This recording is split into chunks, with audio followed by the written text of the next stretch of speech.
Marcos 12. Depois, Jesus começou a falar por meio de parábolas. Ele disse: Certo homem fez uma plantação de uvas e pôs uma cerca em volta dela. Construiu um tanque para pisar as uvas e fazer vinho, e construiu uma torre para o vigia. Em seguida, arrendou a plantação para alguns lavradores e foi viajar. Quando chegou o tempo da colheita, o dono enviou um empregado para receber a sua parte. Mas os lavradores agarraram o empregado, bateram nele e o mandaram de volta sem nada. O dono mandou mais um empregado, mas eles bateram na cabeça dele e o trataram de um modo vergonhoso. E ainda outro foi mandado para lá, mas os lavradores o mataram. E o mesmo aconteceu com muitos mais. Uns foram surrados e outros foram mortos. E agora, a única pessoa que o dono da plantação tinha para mandar lá era o seu querido filho. Finalmente ele o mandou, pensando assim: o meu filho eles vão respeitar.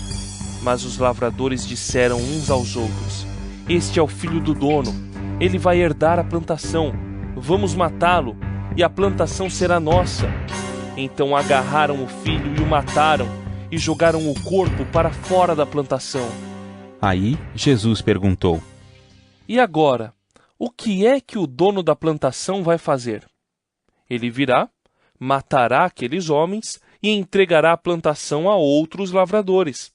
Vocês não leram o que as Escrituras Sagradas dizem? A pedra que os construtores rejeitaram veio a ser a mais importante de todas. Isso foi feito pelo Senhor e é uma coisa maravilhosa. Os líderes judeus sabiam que a parábola era contra eles e quiseram prender Jesus, mas tinham medo do povo. Por isso deixaram Jesus em paz e foram embora. Depois mandaram que alguns fariseus e alguns membros do partido de Herodes fossem falar com Jesus, a fim de conseguirem alguma prova contra ele. Eles chegaram e disseram: Mestre, sabemos que o senhor é honesto e não se importa com a opinião dos outros. O senhor não julga pela aparência, mas ensina a verdade sobre a maneira de viver que Deus exige. Diga, é ou não é contra a nossa lei pagar impostos ao imperador romano? Devemos pagar ou não? Mas Jesus percebeu a malícia deles e respondeu: Por que é que vocês estão procurando uma prova contra mim? Tragam uma moeda para eu ver. Eles trouxeram e ele perguntou: De quem são o nome e a cara que estão gravados nesta moeda? Eles responderam: São do imperador. Então Jesus disse: Deem ao imperador o que é do imperador, e deem a Deus o que é de Deus. E eles ficaram admirados com Jesus. Alguns saduceus, os quais afirmam que ninguém ressuscita, chegaram perto de Jesus e disseram: Mestre, Moisés escreveu para nós a seguinte lei: se um homem morrer e deixar a esposa sem filhos, o irmão dele deve casar com a viúva para terem filhos, que serão considerados filhos do irmão que morreu. Acontece que havia 7 irmãos. O mais velho casou e morreu sem deixar filhos. O segundo casou com a viúva e morreu sem deixar filhos. Aconteceu a mesma coisa com o terceiro. Afinal, 7 irmãos casaram com a mesma mulher e morreram sem deixar filhos. Depois de todos eles, a mulher também morreu. Portanto, no dia da ressurreição, quando todos os mortos tornarem a viver, de qual dos 7 a mulher vai ser esposa? Pois todos eles casaram com ela. Jesus respondeu: Como vocês estão errados, não conhecendo nem as Escrituras Sagradas, nem o poder de Deus. Pois, quando os mortos ressuscitarem, serão como os anjos do céu, e ninguém casará.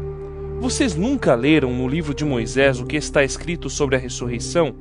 Quando fala do espinheiro que estava em fogo, está escrito que Deus disse a Moisés: Eu sou o Deus de Abraão, o Deus de Isaque e o Deus de Jacó.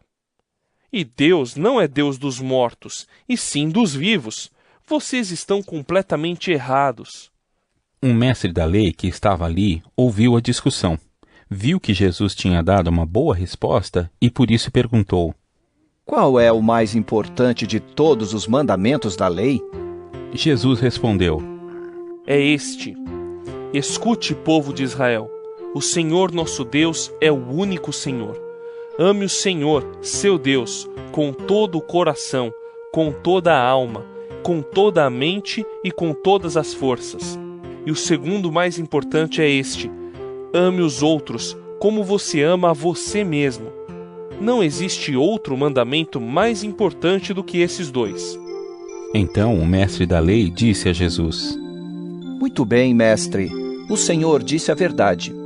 Ele é o único Deus e não existe outro além dele. Devemos amar a Deus com todo o nosso coração, com toda a nossa mente e com todas as nossas forças, e também devemos amar os outros como amamos a nós mesmos. Pois é melhor obedecer a estes dois mandamentos do que trazer animais para serem queimados no altar e oferecer outros sacrifícios a Deus. Jesus viu que o mestre da lei tinha respondido com sabedoria e disse: Você não está longe do reino de Deus. Depois disso, ninguém tinha coragem de fazer mais perguntas a Jesus. Quando Jesus estava ensinando no pátio do templo, perguntou: Como podem os mestres da lei ensinar que o Messias é descendente de Davi? Pois Davi, inspirado pelo Espírito Santo, escreveu: O Senhor Deus disse ao meu Senhor: Sente-se do meu lado direito, até que eu ponha os seus inimigos debaixo dos seus pés. O próprio Davi chama o Messias de Senhor. Portanto, como é que o Messias pode ser descendente de Davi? Uma grande multidão escutava com prazer o que Jesus ensinava. Ele dizia ao povo: Cuidado com os mestres da lei. Eles gostam de andar para lá e para cá, usando capas compridas, e gostam de ser cumprimentados com respeito nas praças. Preferem os lugares de honra nas sinagogas e os melhores lugares nos banquetes. Exploram as viúvas e roubam os seus bens. E, para disfarçarem, fazem orações compridas. Portanto, o castigo que eles vão sofrer será pior ainda. Jesus estava no pátio do templo, sentado perto da caixa das ofertas, olhando com atenção as pessoas que punham dinheiro ali. Muitos ricos davam muito dinheiro. Então chegou uma viúva pobre e pôs na caixa 2 moedinhas de pouco valor. Aí Jesus chamou os discípulos e disse: Eu afirmo a vocês que isto é verdade. Esta viúva pobre deu mais do que todos, porque os outros deram do que estava sobrando. Porém ela, que é tão pobre, deu tudo o que tinha para viver.